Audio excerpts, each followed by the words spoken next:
If you've been researching Cocoa Beach and everything looks perfect, the beach access, the laid-back vibe, the prices, I need you to hold on for 1 second because there are things about living in Cocoa Beach that don't show up in the highlight reels. And if they catch you off guard after closing, they can genuinely affect whether you enjoy living here. This is your honest pre-move briefing. If you're serious about moving to Florida Space Coast, this channel is for you. I'm Carrie Liotta, a waterfront and relocation specialist on the Space Coast. This video is for you if you're seriously considering Cocoa Beach, not just browsing, if you're comparing it to Merritt Island, Satellite Beach, or Viera, if you're relocating from out of state and you've never lived near the coast. I'm not here to sell you on this community.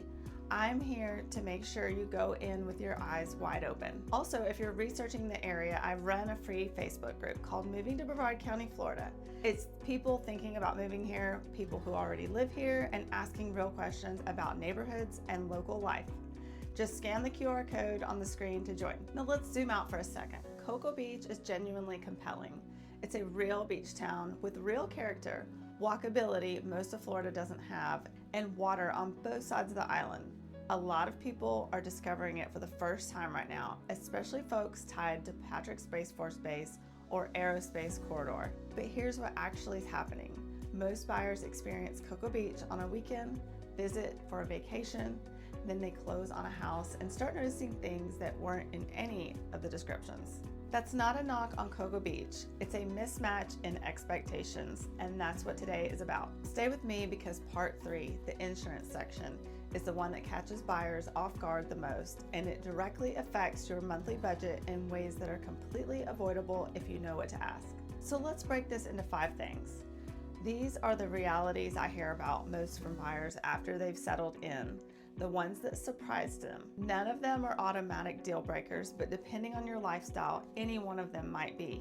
Cocoa Beach sits on a barrier island, the Atlantic on one side, the Indian River Lagoon on the other.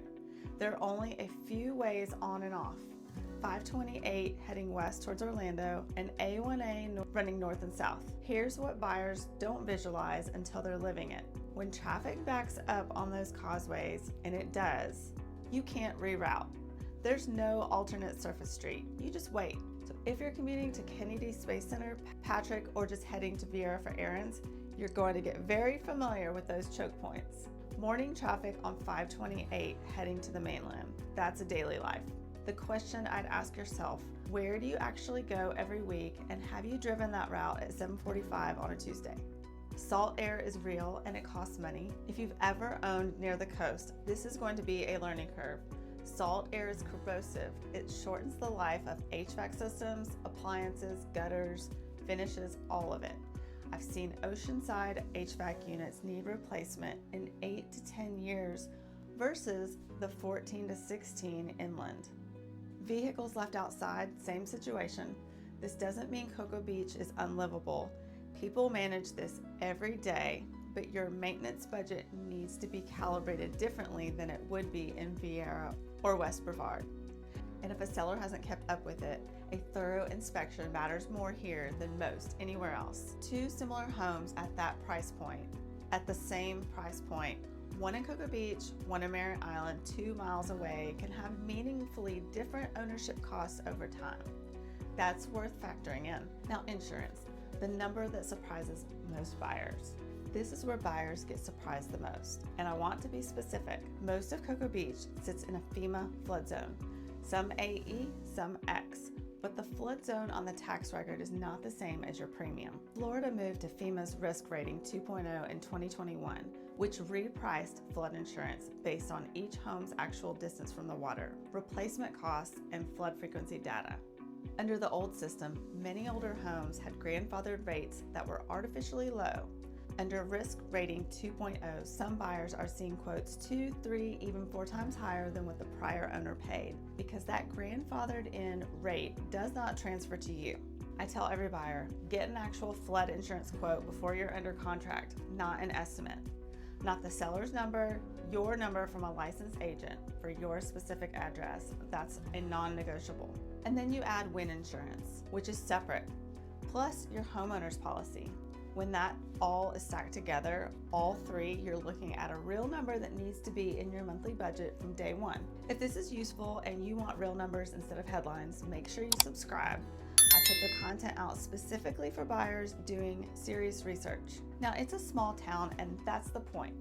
Cocoa Beach has about 11 to 12,000 residents. You've got a Publix, some good restaurants, basic shops on A1A and 520, but it is not a full-service city.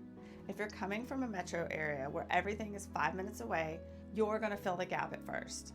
No Whole Foods, no major hospital on the island. For specialists, serious shopping, or large venues, you're heading to Viera or Melbourne. Most residents I've worked with adapt fast and actually grow to love the low-key character of the town. It's intentional. It's part of what makes Cocoa Beach feel like itself and not generic Florida sprawl. But if urban density is non-negotiable for you, that's worth knowing now. And your town is also a tourist destination. Nobody puts this in the listing description. Cocoa Beach gets busy. Space launches draw crowds. Spring break is real. Summer weekends fill up the restaurants, the parking, and the roads. Most full-time residents find their rhythm. You'll learn which spots to avoid on Saturday nights in July. You'll stop fighting beach parking on holidays. You find the local places visitors don't know about. But if you're somebody who values quiet and predictability, the seasonal energy of a beach destination is a lifestyle variable worth factoring in before you close, not after. Here's what this looks like in practice. A buyer I know found a waterfront home in Cocoa Beach. Priced well, good condition. The seller had owned it for years with a grandfathered flood policy. The listing agent quoted that premium when asked. It looked manageable. The buyer didn't pull an independent quote before closing. After closing, when they applied their own policy under risk rating 2.0, the number was materially higher, not a catastrophic one, but enough to change their monthly picture in a way they hadn't planned for. The fix takes 30 seconds. Ask your agent to get a flood insurance quote before you make an offer. Your number, not the seller's, that's it. So here's what we covered. 1, the Barrier Island commute reality and what it means for daily movement. 2, salt air and the true cost of coastal maintenance. 3, the insurance picture, risk rating 2.0, and why the seller's premium isn't your premium. 4, the small town footprint and whether it fits your lifestyle. 5, the tourist season dynamic and what it actually is like when you live here year-round. None of these are reasons to walk away from Cocoa Beach, but all of them are things you need to understand before you're under contract. Cocoa Beach is a place people stay. Once they're in, they're usually in it for a long time. That tells you something real about what living here is like. The buyers who make the best transitions are the ones who go in prepared. They understood the insurance landscape, they knew the commute, they budgeted correctly for coastal ownership. They chose Cocoa Beach deliberately. If you're seriously consider a move to the Space Coast and want a straight conversation about whether Cocoa Beach fits your budget, your commute, and your lifestyle, reach out. My contact information is below. Feel free to just reach out and send me a text. That's what most people do. And if you haven't joined my face group yet, Moving to Brevard County, Florida, scan the QR code on the screen. Real people, real answers about what life here is actually like. And I'll see you in the next video.